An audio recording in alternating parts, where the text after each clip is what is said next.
Are you ready? Leander can hear them all muttering on the other side of the massive double doors. How many times has he been here with Dorian and Miveris? How familiar was this building to him, its labyrinthine halls and ancient secrets? But now, with the context so different, it was almost like he was on another planet. As ready as I can be, I suspect.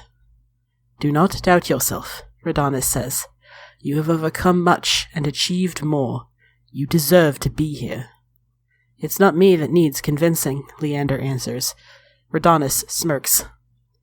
Once more then, unto the breach, he says, and pushes open the double doors with a burst of magic.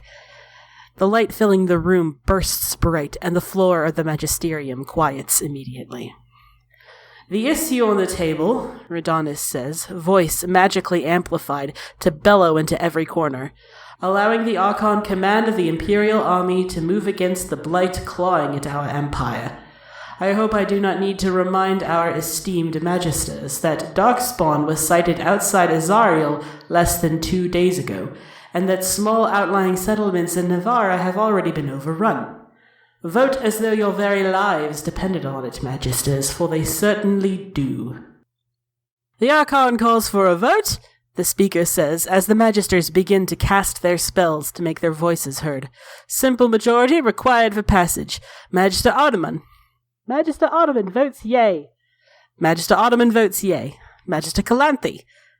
That robe looks good on you, by the way, Radanis says. Black is your color.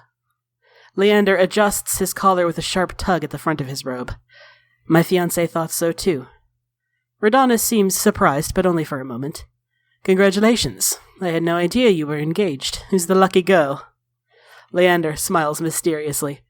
Radanis must be able to divine the meaning from his silence, from the way he keeps his clear eyes forward. One of many precedents you intend to set, I see, Radanis says. They're already going to hate me, Leander returns. Why not? I suppose I should just be thankful it's not going to be my problem. Roll call goes at a brisk pace, and by the time Magister Velastor casts his vote, they have what they need. A simple majority, 123 to 77.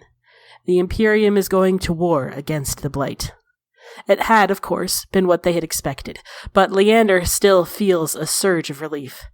Getting Tevinter to do the right thing, it seems, is not wholly impossible. How reassuring. I'm gladdened to see that slightly more than half of you take an apocalyptic threat to your own nation seriously, Radanis says after the vote is recorded and magically sealed for posterity. With that out of the way, I have only one thing further to say to you all. Effective immediately, I resign from my position as Archon. The whispers break out immediately. Leander is somewhat stunned that none of them had put it together. As per tradition, Leander had been accompanying the Archon to every meeting for the past month, wearing his signet ring and brooch to demonstrate his position as Radanis' successor. No one had ever looked twice at an elf, of course. They'd all assumed he was Radanis' latest slave, the first of many lessons Leander intended to teach them, the folly of failing to notice elves. I introduce you all to my formally recognized heir, and your next Archon, Leander. The whispering turns into shouting. Shouting turns into hysterics. Magisters are standing up, screaming vitriol. Some of them start casting spells. Radanis turns, smiles tightly at Leander, and claps him on the shoulder. Have fun, he says, handing Leander his staff. I'm going to be in Lamarin, getting drunk and not thinking about politics ever again.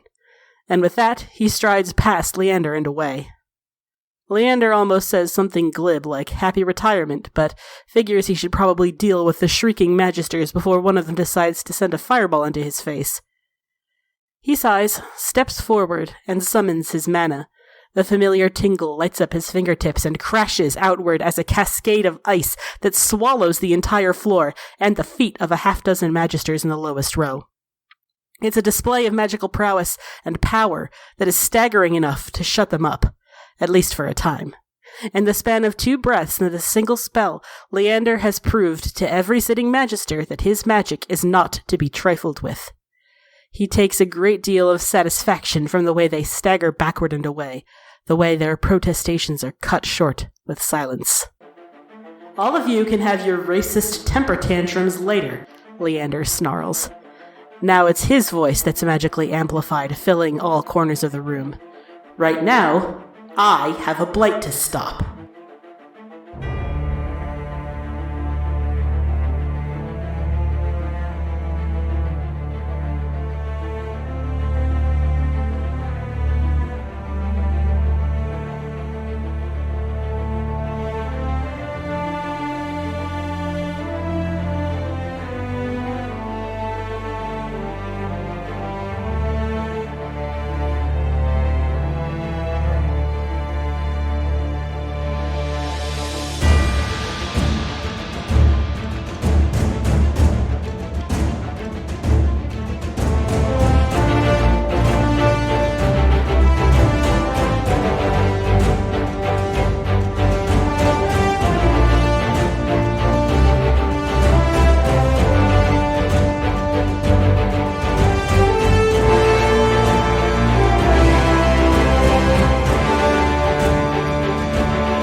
With Elgardon? You were kissing Solus! Can we focus on the important things here? I had to distract him. You didn't have to make a deal with an archdemon. He's very right there. You didn't have to kiss Solus. I heard the magic coming through his alluvian. I didn't want it to distract him. I had to think of something quick. You promised me. I did not. I did not promise not to kiss him. I should have made you promise me. That's on you. I turned to Ellie and I just stare at you with like a look like, don't get involved. You made a deal with an archdemon. Just like straight daggers, straight at your face. Right in front of us. Stay the fuck out of this. Actually, I just say that. Stay the fuck out of this. I cannot believe a deal with Elgardon. You made out with that evil, bald egg.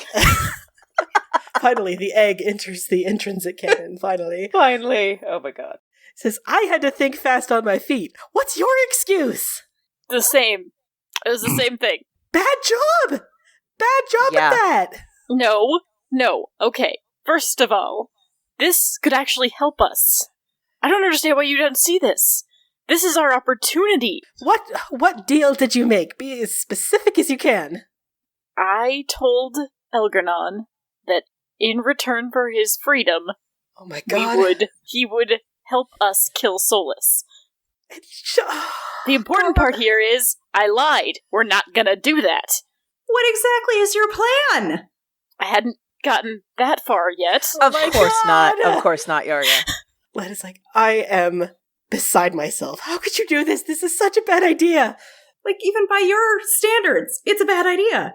How is it a bad idea?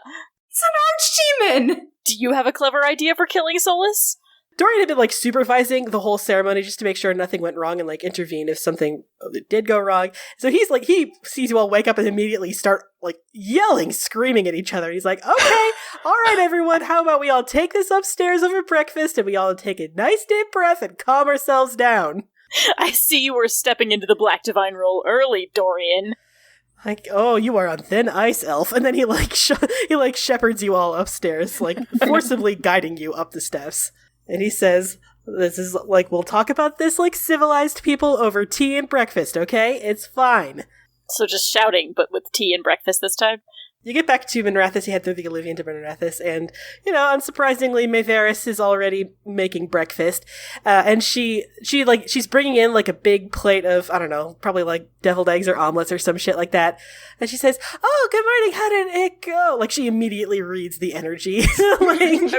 Elian is glaring daggers at Yariel, Cass just, sits heavily down, I'm so hungry. Maevaris is like, I'll go make that tea extra strong. And then she sets the food down and goes back into the kitchen.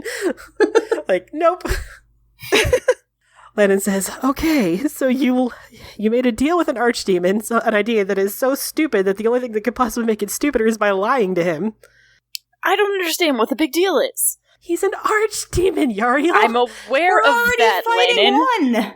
I'm aware of all of these things, and yet we have an opportunity to have something help us defeat Solus. I don't know what your plan was, except for what? Attack him with swords? This is a better better opportunity for us to be able to make some serious headway here. This is all under the assumption that you can trust anything that comes out of Algernon's mouth. He's a deceiver! Of course we can't trust him, and he can't trust us, but that doesn't mean we can't try to use him against Solus. He hates Solus. You didn't see him, Lannon. He hates him so much, all he wants is to be free. That's all he would talk about. We can use this against him.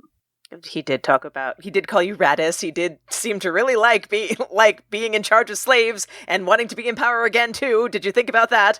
I'm aware of that, Cassandra, but that doesn't mean we have to give him the opportunity. And how do you propose we prevent it? I don't know, that's why we're here. I didn't have time to think that far ahead. Lana says, okay, what else did you find? Is there anything else of interest? Oh, God. There was a giant pile of dead elven bodies. What? Just a whole bunch. Couple hundred. He's using blood magic. Yeah. To empower himself? To tear down the veil? It seemed like the stories in the chant about when the Magisters entered and... Lana says, I'm familiar with the story. I met one of the Magisters who ripped open the veil the first time. What? And he laughs bitterly. He says, I cannot believe.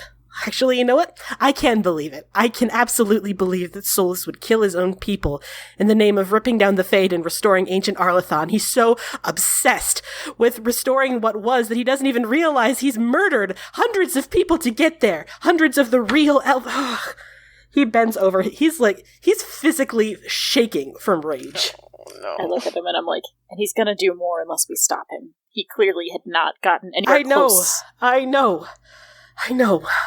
That's probably what Algernon's for, too. He probably wants to absorb his power somehow, which is an incredibly stupid idea.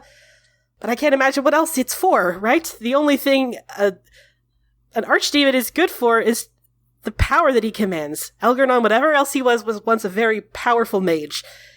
But this sort of magic isn't forced on an unconsenting soul, not without taking the blight into yourself as well, so he probably has to... He says, all right.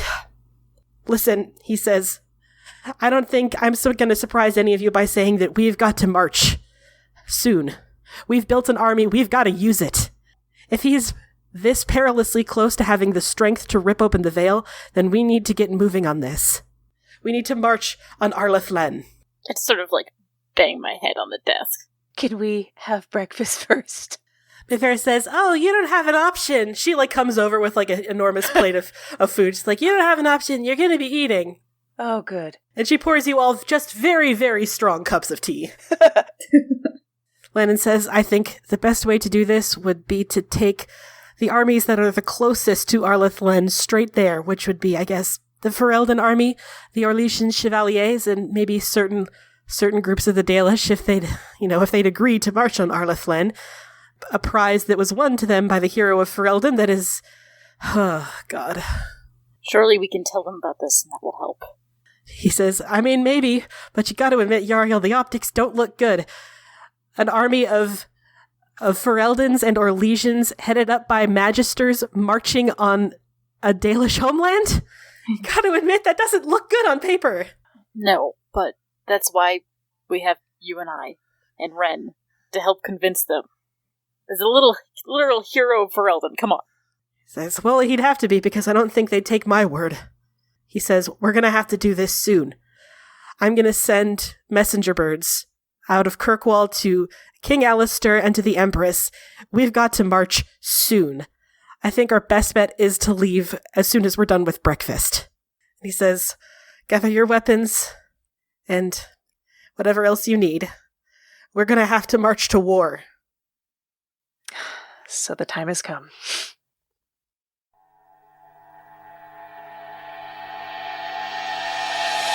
So over breakfast, Lannon explains the plan that he has in a little bit more detail. Obviously, yes, have the Ferelden army, the Orlesian Chevaliers, and whatever Dalish will volunteer to march on Arlath'len, meet you at what was once Ostagar, the ruins of Ostagar.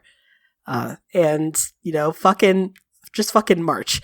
Now, the way of these things is that you're going to at least have to attempt to parley. Like, you're going to march an army down there, but then before you actually, fire an arrow or anything, you're going to make an attempt to resolve things peacefully, like a last-ditch attempt. You don't imagine it's going to come to very much, but you have to make the attempt, otherwise, who's to say history doesn't remember this as a slaughter, right? Mm. And perhaps just after it ends, while you have the two figureheads discussing, terms of peace that surely won't be met, Lennon suggests that you three, and maybe one other, and then him, because he has an idea, you assemble a strike team that will actually that will sneak into Arlath'len while the army assaults, and while everyone else is distracted. The character select screen pops up, is what I'm saying. So Lennon is going to have to come because he's got an idea for how to fucking deal with this terrible idea of the deal that you made with Algernon. He has an idea of how to handle that. See, it's a great idea. But you're also going to need a combat ally because he's going to be dealing with magic. That's fair. Mm-hmm. So who do you want to bring as your combat ally into the strike force in Arlath'len? Who's going to be doing the parlay? Is it already decided? They hadn't really discussed it. They want to put forward important people. They're thinking, well, I mean, I guess you guys can have a decision in this as well. Some good candidates like Mayveris, obviously she's made of sugar and light. Right, she exactly. would probably be a good, but she is also a magister. Leander might be a good option. Yeah, it's also give us some of the power. He's going to be the next Archon, and he's an elf. Right. That's what I was saying. Elves. Yeah. Dorian, he's going to be the Black Divine, but also he's a magister. It's up to you who you want to leave for the parlay as well. Let's do it this way. You say who you want to leave for parlay. What do you guys think? I hate it, but Leander. That's what I was thinking too. I was like, it's better to have more elves. I'm like, sorry, but yeah, no. Elian's gonna absolutely fucking hate it, but yeah, it does seem like it's a good call. I think we could even do, if we did, Leander and maybe May, I mean, because you could have somebody else, but as long as, we need an elf contingent. That way it's, not as politically weird. Yeah, May can, soften the blow. Leander's like, listen up, fuckwads. She's like, what she means is... What I mean was, listen up, fuckwads. And, I feel like, if you look at it and you're like, oh, well, May tried and it failed. Surely they were being unreasonable. Right. This is the nicest person that exists on Thetis. Right. What? They refused her? Oh, impossible. Leander and May. Sounds good. Leander and May, leading up the parlay. Hey, it rhymes. Yeah. Okay, so Leander and May are going to be leading up the parlay, which, excellent. That's a good option. The elven future Archon and the nicest woman who has ever lived in Thetis and ever will. The question remains, who do you want to take in for sneaky? Do we want to take somebody who's our rogues then? Ren or Zevran? Ren or Zevran are your rogues, your in-house rogues. We took Zevran into the Fade, yeah. Yeah. I was kind of thinking Ren, but I mean, I don't know. What do you guys think? Yeah, I mean, I was also kind of thinking Ren. Ren does have the benefit of knowing Ostagar. Exactly. Oh God, you're right. He also knows the Battle of Ostagar. Archdemons real well. Exactly. He does. Archdemons. He has the most experience with archdemons. Yep. Not this shit again. On his resume, he's just great for this. Okay, so you want to bring Ren, and Landon will also be accompanying you, but he'll be non-combat because he's got some big magic to do. Okay, so Leander and May leaving behind for parlay. The Strike Force team will be the 3-player characters, of course, and Lennon and Ren. The Inquisitor and the Hero of Ferelden.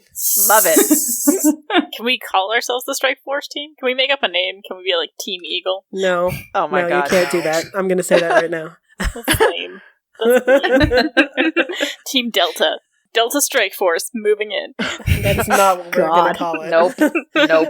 Ren's like, we're not calling it that. Sorry. We're definitely calling it that. Ren would agree with me. Don't even it. No, Ren has much better, but when I say better, I mean dumber ideas of what to call it. Okay, that's fair. But he would agree with the general concept that we need a cool name, Team Shadow Eagle. Oh, God. Oh, no. What does that mean? Don't worry about it.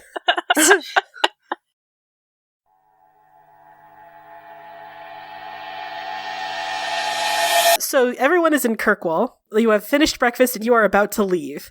Sabrae, You are settling up, so to speak. You're putting your armor on, and when you glance up in the mirror, you see Lannon reflected in the doorway, sort of leaning against the frame. So, hey. I, keep putting my armor on, studiously avoiding looking at him. He has his armor on, too. He doesn't, his armor is not very flashy. He tries to look as much as he can like a mage. He does have, ringmail armor on, but he keeps, a robe over it so you don't ask too many questions. He says, so we're leaving soon. Yep. He says, do I really have to explain to you that it was fake? I'm just sort of, not looking at him, and this is what I was worried about, Lannon. What is?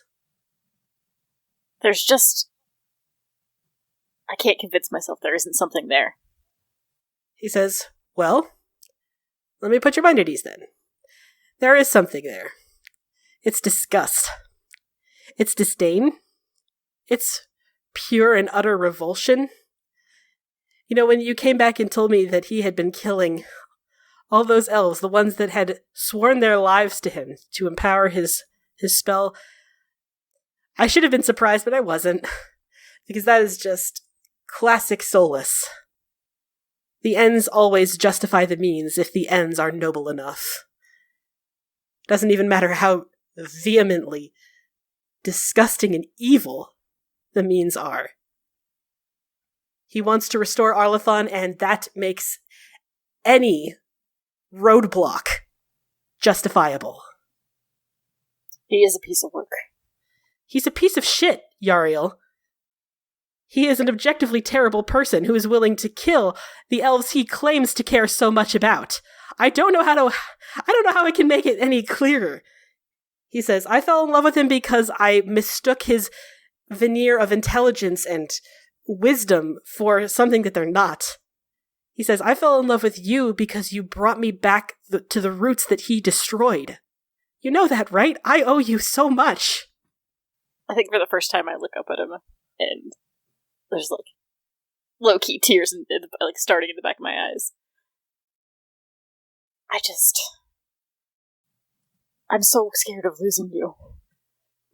He says, it goes both ways. We're marching to war. There's no guarantee that either of us are going to get out of this. Yeah. So truce, please? Because I don't want to go into this without you at my back, without you understanding everything that you mean to me. I, go over it. I think I wrap him in a big hug. He definitely returns the embrace. He says, Arlath'len, I will say it until you believe it, Yariel. Promise you'll stay safe out there. I only make that promise if you do. I promise.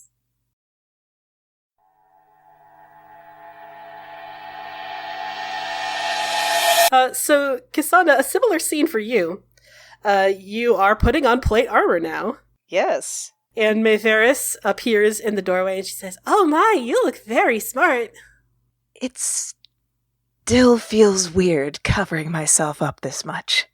Well, it will make you safer, and I can't find fault with that. I made you a picnic basket. I'm saying that out loud. It seems a little weird to make you a picnic basket to bring into a war. I was just going to say, a basket of snacks for a battle where I might die? Okay. Let's just call it some snacks for the road.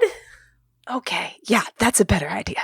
She heads across the room. It's not in a picnic basket, in fairness. It is in a small canvas bag. And she says, there's some meringue cookies and a pumpkin pie and a jar of honeyed mead, for, probably wait until after the battle for that. But also some apples, freshly sliced, and a big basket of macarons as well. That is a lot. And some cheese. And some salted pork. And yes, of course, can't forget those. Can't be all sweets. Yeah, you do need, some protein, so. And she hands the bag to you. Yeah. Cass is just wow, this is a lot of food. She's like, it's really heavy. Yeah, and she's like, oh. You're still getting used to the plate armor. This is a lot of food. Right, and she's just it picks it up okay, and immediately oh my god, that's just heavy. Her, arms drop wow, all right. And she says, oh, I am more nervous than I thought I'd be about this. Like, I've always known it was going to happen, but now it's happening. Yeah. I've been in wars. I've fought. I mean, I wasn't the one in control of my actions, but still, it's going to be interesting. Oh, I am very, very nervous for you. And she hugs you, like, way too tightly. Like, her arms are so small and so thin, but she really, when she gets in there, like, you feel your ribs crack. Like, she's really going for it. May, Faye, whatever. I will do my best to come back to you. I can't promise that I won't die because I don't control fate like that, but I will try. You know that I would never intentionally leave you alone, right? I know. It's just, I can't help but remember that time when I woke up a widower last time this happened, and I lost someone that I really loved. That was the worst day of my life. I'd like to not do that again. Yeah, I can't even imagine. But, like I said, I will do my best to come back to you and not put you through that again. I promise. I suppose that's the best you can do, and I understand. She is still hugging way too tight, like it's getting to the point where you're having difficulty breathing. Yeah, I'm just like, okay, that's enough. I'm like, I can't kiss you if you're squeezing me to death. Oh, sorry. And she pulls back. And then, you kiss, and it's a little bit more desperate than last time, I feel like. The reality of everything is starting to set in.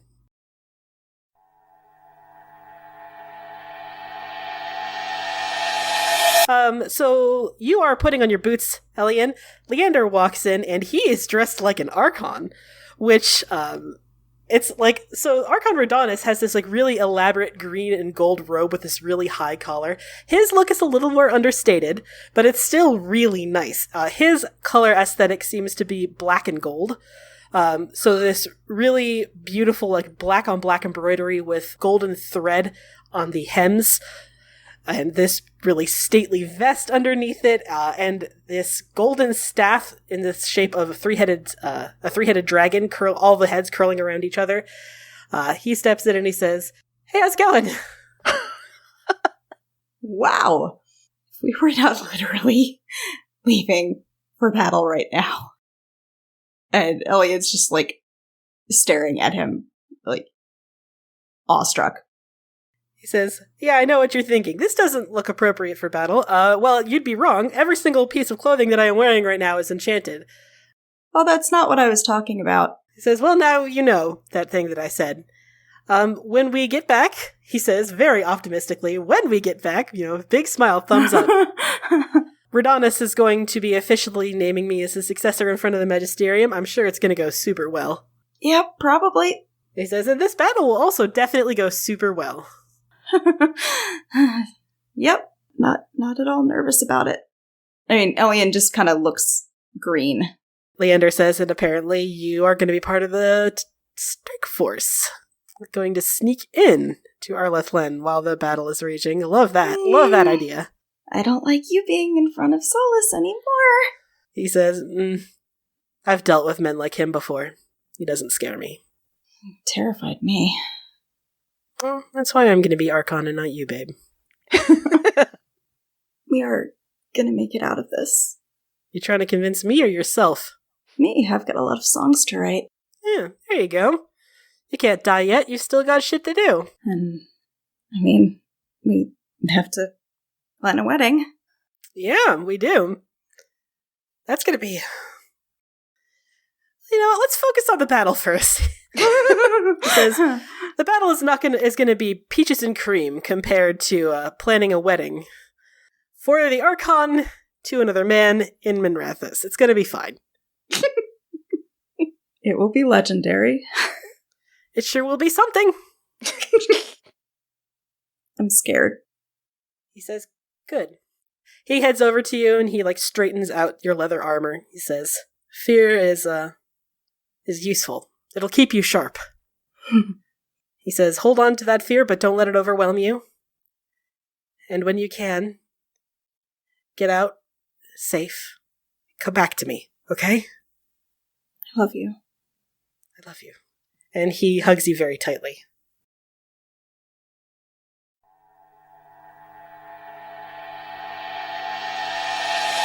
The process of getting an army moving, it turns out, like, you don't know what you were expecting, but what happens is Lannon heads back to Kirkwall, sends out a couple messenger birds, one to King Alistair, one to Empress Celine, and then a few more to the scattered Dalish armies that said that Dalish clans that said they would fight with them. And you just sort of leave, like you take the boat across the Waking Sea, like fucking normal. This time you take it to Amaranthine, which is a much shorter ride than to anywhere in Orlais, which is what you were used to. Amaranthine is one of the larger cities in Ferelden. Well, I say large. Like, there are no, like, large cities in Ferelden. Like, Denerim is pretty big, but you've fucking been to Denerim. It smells like pig shit, and Orlais is much bigger anyway.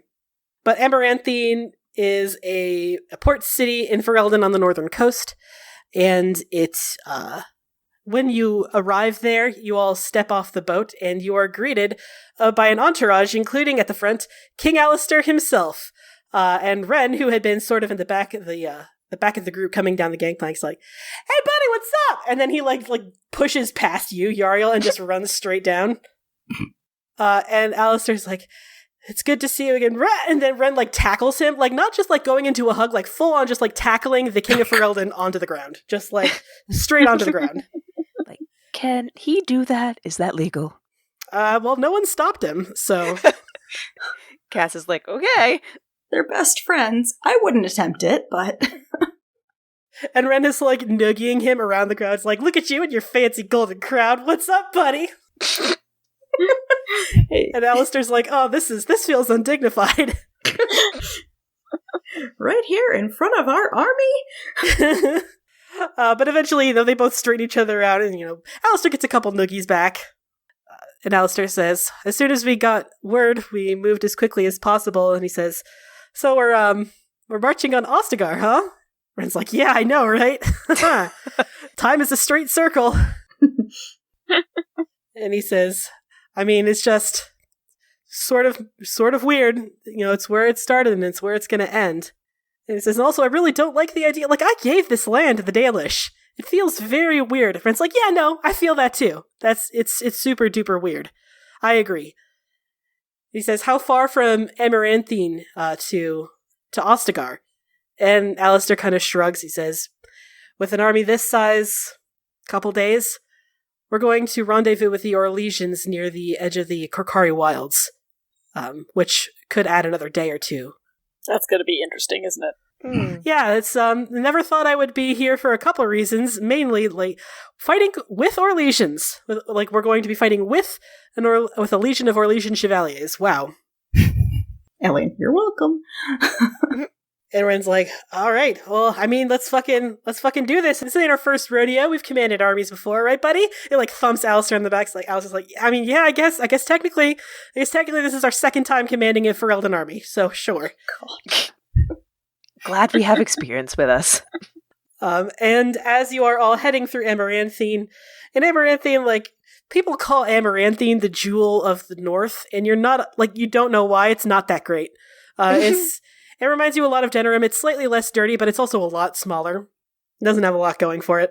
And there are a couple carriages waiting for you outside the gates of Amaranthine, as well as, wow, that's a pretty fucking big army. It's like, 2,000, 3,000 that you can just see. Ferelden soldiers waiting for you outside. There's probably more, but, the way the ground slopes away, you can't make them out. Yeah, Elian's just having a quiet existential crisis because, like, he's literally walking into the songs that he sings and he does not like it. Really don't like it. Cass is just like, "I've never been on this side of the war, like the commanding side. Very weird." Yeah, it's different. I just can't believe there's so many of them fighting for this shithole. This terrible garbage place called Ferelden. Wow, fuck Ferelden, am I right? Like, be nice. What? Do you see it? It's pretty bad. It is. I am seeing it. But, it's their home. Shush. So each carriage holds at best 6 people. They're not decadent. These are not carriages that are supposed to, be comfortable. They're supposed to get you from point A to point B when you're fighting a war. Each one holds about 6 people. And your carriage, obviously the 3-player characters, Lannan and Ren, and also King Alistair, who's just, he's just here now. He's just with you. Lannan says, now that we are on the road, I've had some time to think about Yariel's terrible, terrible plan. You mean my excellent that plan. he did. You mean my amazing plan. I think I've got an idea of how to handle this. He says, so when we get in there, when we do our strike team into Arlath'len while everyone else is fighting, our goal will be twofold. One, to sabotage the progress that Solus has made in attempting to tear down the Veil, right? And the best way to do that is to get rid of the blood orb power source that he just has from murdering all those elves. Our other goal, of course, is to, quote-unquote, fulfill this bargain that we made with Elgar'nan. And Alistair's like, wait, what? And Ren's like, don't worry about it. He like, pats Alistair on the shoulder. Like, don't worry about it, buddy. Alistair's like, no, I feel like I've got a couple follow-up questions. Yeah, just hold on to them. And Lannan continues, so as has been discussed, it requires a lot of power to permanently kill an archdemon. And there's a lot of power just sitting down there. He's got that weird blood orb power source, right? Why don't I just use that to kill Elgar'nan? Would it be enough? We'd have to time it carefully, because, we did say that we'd ally with him and set him free after he killed Solus, so we're gonna have to fucking... I said that. You didn't make that promise. Yeah, no, I remember, Yariel. I'm trying to share some of the blame so Alistair doesn't fucking kill you. I was like, you gonna deal with an archdemon? Are you stupid? In all fairness, it was a great idea. No. It was a terrible idea. No, it wasn't. It was. It was an excellent idea. I don't know I why regret everyone's saying opening this. that door. I should have closed that door. Why did I call Yariel over? Anyways, let's go back to talking about my amazing boyfriend's fantastic plan that's just piggybacking off of my amazing plan. I appreciate that you've managed to find a workable solution to a terrible plan. An amazing Lannan plan. says, I'm going to be 100% honest with you. Blood magic is not my forte. I'm not a blood mage. I am mostly confident in my ability to siphon off power from this thing. I think I have a general understanding of the idea of what the magic is just based on your descriptions of what you saw, but I'm not 100. I'll just do my best. Oh yeah, feeling great. This is a great plan, and it's going to be fantastic. Good job, everybody. He says, it's gonna be tough. Like I said, I'm not a blood mage, so I'm not 100% familiar with the magic at play, but I will do my best. Does anyone have any questions before we get there? Ren, now you can ask questions. Ren hits you upside the head and Ow! says, I'm done with questions now. That wasn't a question, dumbass. I'm sorry, you want to call me a dumbass? I'm not the one who fucking struck a bargain with an archdemon, idiot. Okay, you had an archdemon inside of you for, years, so... Involuntarily! I'm just my saying, God. one of us is not better than the other. That's all I'm saying. What? Yariel, that doesn't... Okay. Lannon's like, man, I am a lucky guy. Yeah, you sure are, buddy. And Cass is patting him you want some pie? I have 2 pies in my bag. Just pulls out a whole pie here you go, bud. Oh, it's just ooh, pie. From a practical standpoint, I guess, so I need to put on a good act that we are going to be releasing him, and then we do actually, I suppose, need to release him long enough to kill Solus, and then turn around and betray him. That's what's happening here at the end of the day. Yep. Hopefully, he'll be able to kill Solus. I mean, we don't know what else he's figured out. He's a strong mage on his own right, and we don't know what else he's done to empower himself besides killing hundreds of elves. I would argue that the goal isn't necessarily to try to get the Archdemon to kill him entirely, but at least if they're fighting each other, then he's spending energy on that. So, it's either and I way. can tell you right now, I've already built a stat block for a 15-foot tall wolf. You're not getting out of a fight with Solus. Yeah, that's what I Depending figured. on how this goes, Yeah. I might, knock off some of his HP or something, but you're gonna fight him. Yeah, Yeah, I of mean, course you will, he's the yeah. ultimate bad guy. I'm not expecting that this is gonna work where Elgar'nan just kills him, but if we can Right. That help, would be silly. if we can take him down a little bit, that helps. And I have 2 mini-bosses, and you're gonna fight the first one today, and I'm so excited. Oh my god! Yeah. God. I've been planning this for so long! Oh my god. It's fine. I'm fine. The DM is the only one excited. I'm excited You know. about this cool-ass archdemon plan, so I don't know what you're talking about. It's definitely going to go totally fine. It's fine. Everything's fine. So he did ask if there are any last-minute questions. I guess Cass's only question is like, will the blood orb be enough to kill an archdemon / ancient unliving god? ? Well, I mean, Lennon had theorized that you could use one living soul to kill the archdemon that is currently out and about. Indeed. So theoretically, yeah. Yeah, it's a whole bunch of souls. Gotcha. It's hundreds of elven souls. It sure is. Okay. No more questions. And this has a side effect, too, of if we can drain the energy out of that thing, then hopefully he's less, he goes back to 0 on his little stat bar of, like, enough souls collected to open the fade. His little, fade bar, it's like 100. Oh, when you're on look your at it go little, down. like, you're on your side quest. Yeah. Yeah. This is a great plan. I'm super excited. Everything's gonna go totally fucking fine.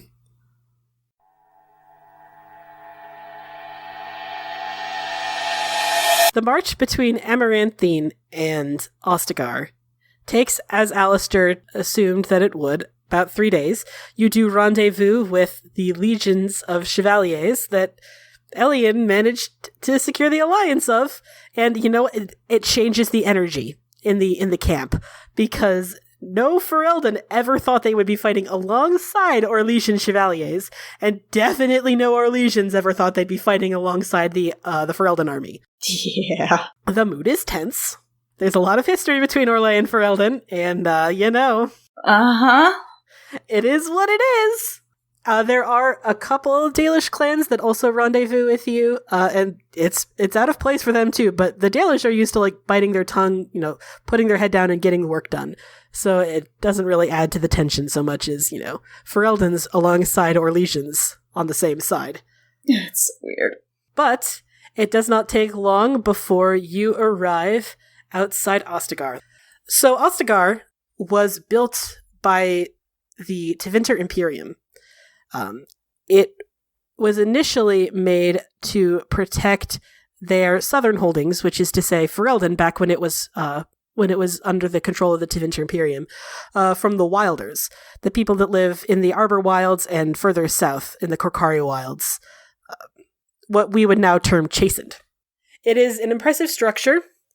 It is also quite old, however, and many of the walls are crumbling. However, it's difficult to ignore that as you come up closer toward it, that there are signs of life within the towers. You can see fires lit behind the walls. And before long, you can also hear Dalish war horns being blown to signal the rest of the camp that, there's an army approaching. So the parlay group that you had decided on earlier is Maevaris and Leander. And you can just send them forward with their own devices, or if you want to, you can, stay at a distance and accompany them. I will leave it up to you. Like, they're going to be taking the lead regardless, Yeah. but if Right. you want to be with them, speak now. It definitely looks better to have the peace talkers go forward without, like, an armed escort. It's like, hey, we're here to invade you. Like, no, it's fine. We're here to talk. It's fine. I'm mostly just like, do we really want Lannon and Solus to be... I don't want my boyfriend to kiss Solus again. Oh, wow, Uriel. Cass is like, I trust my girlfriends. Like, bye, May. Have a good day at work. I don't think it's actually less that, and just from, like, a straight-up point of view, which is, he's already, like, made, like, a deal with Solus, and things are gonna get Right. weird if he's up there with the... I don't know. It just feels awkward. Things are Right. going to get weird either. You are in the process of betraying Solus. I mean, yeah, Right. totally. I mean, I'm with you, but it doesn't necessarily need to be right now. Just send them by themselves, is what I'm saying. If you sent them out there alone, that also might not be a great idea, because if it goes super bad, they don't have any backup. Backup. Yeah, I mean, we Yeah. definitely shouldn't send them out there alone. That's true. Yeah. That's true. Back up. Okay. That's fine. Then Cass, like, volunteered to be back up. Like, okay. Just in case. Not that I don't trust you, but... When you all step out of your carriage, it is raining. It is not a thunderstorm overhead. It is just simple, heavy rain. The kind of rain where if you stand still, it's only your head and shoulders that are going to be getting wet. There's no wind. There's no lightning or thunder. It's just heavy, fat drops of water. And when you head up the path leading to the front gates of Ostagar, you are met, unsurprisingly, by a small team that you get, like, they look a little harried. You get the impression that they weren't really expecting an army to just show up at the gates. It is all elves, all of them with crimson red Arlath'len in various places around their body, mostly on their arms. One of them has them on her face. The elves do their best. Like, that's a lot of people. That's a big army that's just there. But they do their best to keep face. They say, What is the meaning of this? Why do you march on sovereign elven territory like this? And Leander and Maevaris they take the lead. They step forward. Leander speaks first. He says, "We are representatives of the Lucerni, allied with the armies of Ferelden and Orlais, and even some of your own Dalish. We are here to advise you to lay down your arms and surrender." Surrender? He says, "We only got this damn land 15 years ago, and now you're come to take it away from us? Is that it?" Maevaris says, "I assure you, Lord Elf, we're not here to take land away from anyone. Our interest is in the fate of the world. I don't know if you know this, but the man who's been leading you, Solus, he has some dangerous machinations planned for the rest of the world." The elf with the red markings on her face speaks up from the back, and she says, "Don't talk to us about whatever spurious rumor you think that our leader has done. I assure you, we've all heard it by now, and it's all lies. You would invade sovereign elven territory given to us by the King of Ferelden. It's just history repeating itself. Solus was right, the Shemlen cannot be trusted." Leander holds up his hand. He says, "I am no Shemlen. I am an elf like you, and I am telling you all those spurious rumors that you've heard about your leader Solus are completely true. We have seen the archdemon that he is keeping underneath this keep with our own eyes. We have seen the hundreds of elves. Your brethren, I would wager, that he has slaughtered to power his spell." The other elf says, "We are not going to believe your lies, traitor, blood traitor." And Leander sort of delicately purses his lips. Maevaris says, "We really don't want it to come to this, but if you refuse to relent, we're going to have to invade." The elves talk amongst each other for a little bit. And as they are discussing, you hear one very familiar voice come out from behind them. "I don't know why I am surprised." The elves part, and stepping forward is Solus himself, the Dread Wolf.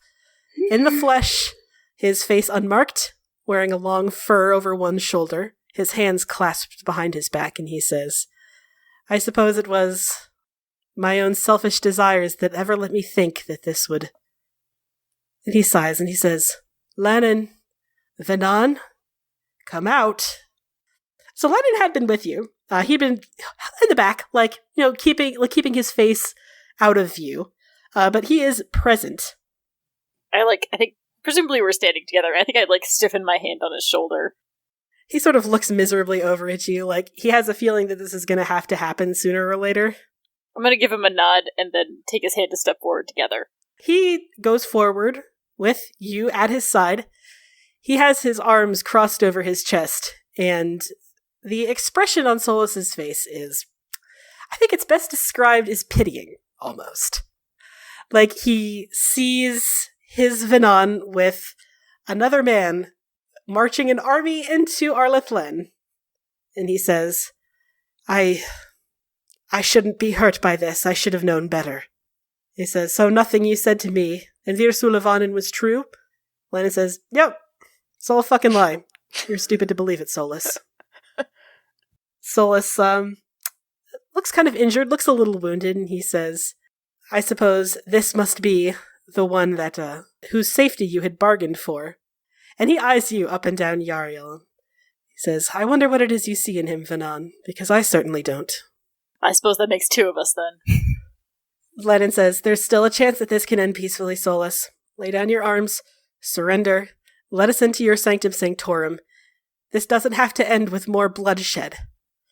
And Solus says, Venan, so idealistic.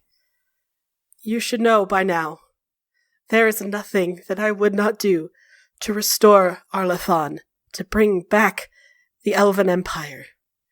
There is no one that I would not kill to make this possible. And he says, please, do not make me add you to that list. And Lennis bristles a little bit, like his fist tightens around his staff, and he says, this is your last chance, Solus. If you claim to care about the elven people, then you will submit to me now. Hand over your arms and let us in. Otherwise, there's only one way this is going to end. And Solus says, oh, Venan, this was how it was always going to end. He turns on his heel and he says to the elves beside him, bar the gates.